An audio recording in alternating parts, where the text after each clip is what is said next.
कफ, पित्त और वात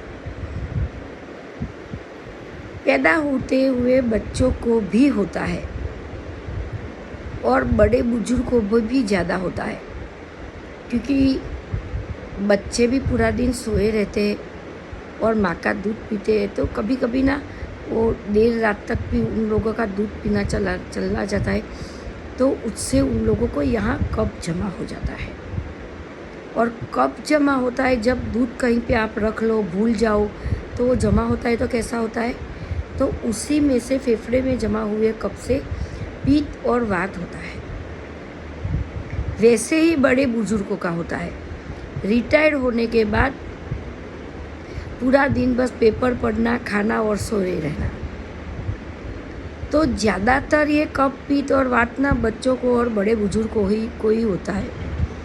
पर ये बात इतनी नॉर्मल नहीं है जितनी हम लोग जानते हैं या समझते हैं। शायद आपने सुना है कोरोना, उससे पहले निमोनिया भी आज भी लोगों को होता है।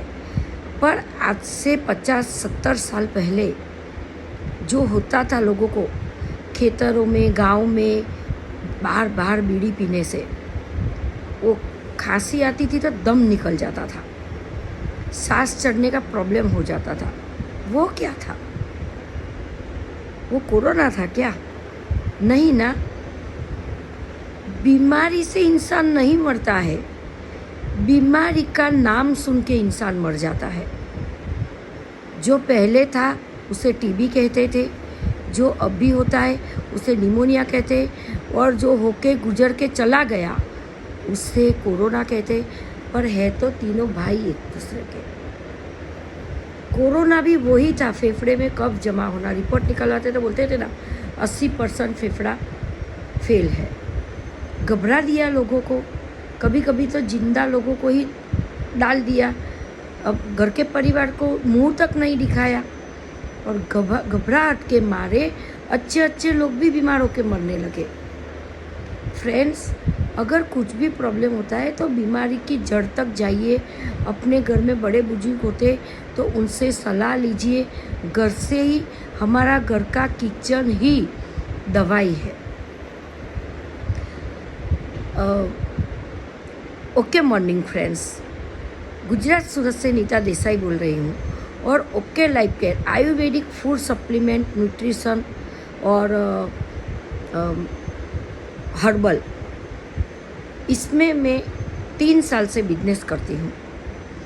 इसीलिए आज मैं बताने जा रही हूँ जो मैंने प्रॉब्लम बताया कफ, पित्त और वात का, उससे कफ, फेफड़े में कफ भी जमा होता है, खांसी भी बहुत ज़्यादा आती है, बार पित्त निकलती है, और ये दोनों मिला के जमा होते हैं ना, तो वो पूरे शरीर में भी थोड़ा थोड़ा फैलते हैं, तो हड्डियों का दर्द होता है।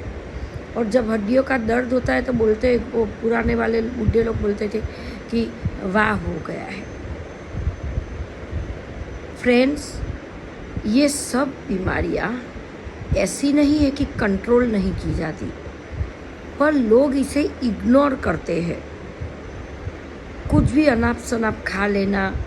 अगर हमें एक बार खांसी होती है या कुछ ज़रा सा कफ निकलता है तो तुरंत ही हमें घर के किचन से कुछ लेके, ऐसे वो बोलते हैं ना, हल्दी का ऐसे टाका लगा के गुनगुना पानी पी लो, या गुनगुने पानी में हल्दी डाल के पी लो, कफ बैठ जाएगा, खांसी बैठ जाएगी, है ना। पर ये तो कोई सुनता ही नहीं है। तो मैं बताती हूँ कि इसका इलाज क्या है।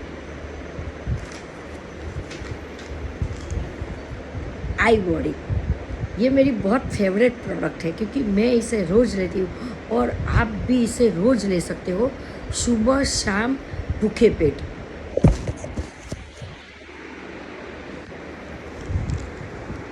एक गोली। और ये लेने से क्या होता है कि इसके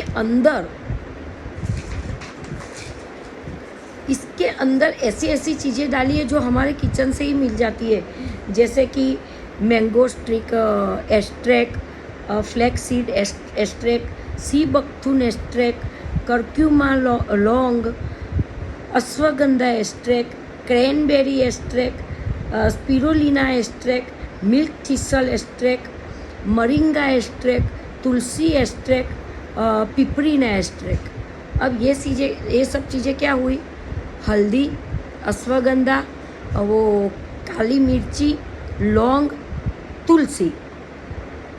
अब ये चीज़ें हमें घर से मिलती है ना, पर हर किसी को ये चीज़ें यूज़ करना आता ही नहीं है। अगर फ्रेंड्स आप लोगों को ये सब प्रॉब्लम है तो घबराइए मत। मेरे पास पंच तुलसी, इसमें भी कई सारी तुलसियाँ मिलाई हुई है। राम तुलसी, स्वीट तुलसी, कृष्णा तुलसी, वन तुलसी, अर्जुका तुलसी, सबका एक्सट्रैक्ट मिलाया हुआ है। पंच तुलसी के ड्रॉप।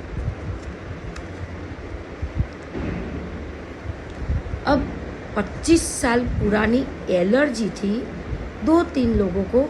मैंने सिर्फ ये 2 चीज़ों से उन लोगों की एलर्जी को सिर्फ 15 दिन में ठीक हो गया। उन लोगों को पूरे शरीर पे बोलते थे फुड़की होती थी, खुजली आती थी, उनमें से कभी कभी पानी भी निकलता था, कभी कभी खून निकलता था।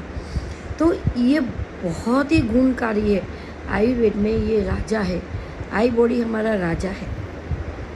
चाहे आपको कुछ है कुछ नहीं है, पर कफ, पित्त और वात, ये 3 लेयर्स जो आते हैं ना फ्रेंड्स, वो हर किसी के बॉडी में थोड़े बहुत अंशों में होता ही है। पैदे हुए बच्चों में भी होता है। तो ये चीज़ें आप उन लोगों को दे सकते हो। बच्चों को हम नहीं दे सकते, पर 2.5-3 साल का बच्चा हो तो उसको भी हम आई बॉडी दे सकते हैं। और उसके साथ हम ये अगर एलर्जी ज़्यादा रहती है और उसकी वजह से आप परेशान रहते हो, फुगली होती है, खुजली आती है, तो साथ में मैं नीम टैबलेट देती हूँ। ये कड़वे नीम का एक्सट्रैक्ट मिला के बनाए हुई नीम टैबलेट है। डायबिटीज़ में देती हूँ, एलर्जी में देती हूँ, बहुत ज़्यादा पुरानी खुजली, दाँत खरंचवा खुजली या सोराइसिस होता है, उसमें भी मैं देती हूँ। फ्रेंड्स, साथ में ये है करक्यूमिन, मतलब कि हल्दी, पर ये आयुर्वेदिक हल्दी है। ये सब चीज़ें हैं ना, एंटीबायोटिक है। अब आप लोगों का तो ज़रा सा सर दुखता है, आप वो क्या लेते हो, डिस्प्रिन ले लेते हो। वो बॉडी पेन होता है तो मैंने तो कभी एलोपैथिक दवाई खाई नहीं 3 साल से, ये सब कुछ ही ले रही हूँ। पर एलोपैथिक दवाई में जो हमें दिया जाता है तुरंत 5 मिनट में हमें अच्छा हो गया ऐसा बोलते हैं, पर वो सब चीज़ें हमें बहुत नुकसान करती है। और इसमें भी ये जो है चीज़ें इससे बहुत अच्छे से ठीक करता है और जड़ मूल से ख़त्म करता है। फ्रेंड्स, अगर आप लोगों में से किसी को भी ये प्रॉब्लम है, कफ, पित्त, वात, तो या निमोनिया, कोरोना, टीबी, इससे घबराइए मत। सांस चढ़ने का प्रॉब्लम है, घबराइए मत। आप मेरा कांटेक्ट कीजिए, मैं आपको सप्लीमेंट कुरियर कर दूंगी। सिर्फ 90 दिन। अच्छा तो आपको शायद 10-15 दिन में ही हो जाएगा या अच्छा लगने लगेगा, पर 90 दिन का कोर्स करोगे तो जड़ मूल से बीमारियां ख़त्म होनी है। और ये आई बॉडी तो हर किसी को लेनी ही चाहिए, क्योंकि सीजन चेंज होने से भी हर किसी को सर्दी जुकाम होता है, खांसी आती है, एलर्जी होती है। तो आप करक्यूमिन और आई बॉडी लीजिए, पंच तुलसी के ड्रॉप लीजिए। ये सब हमारी चीज़ें है ना, आयुर्वेदिक एंटीबायोटिक है।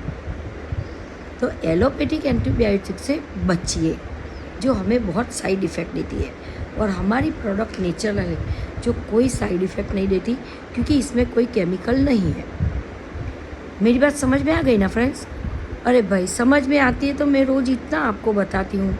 मेरी चैनल को नए देख रहे हो, पुराने लोग तो देखते ही है, तो मेरी चैनल को एक सब्सक्राइब, एक लाइक, एक कमेंट ज़रूर दे देना। 57 ईयर्स ओल्ड में मैं ये मेहनत आप लोगों के लिए कर रही हूँ, तो मुझे एक सब्सक्राइब, एक लाइक, एक कमेंट ज़रूर देना। मुझे आप लोगों के सपोर्ट की बहुत ज़रूरत है। Thank you so much okay life के, थैंक यू।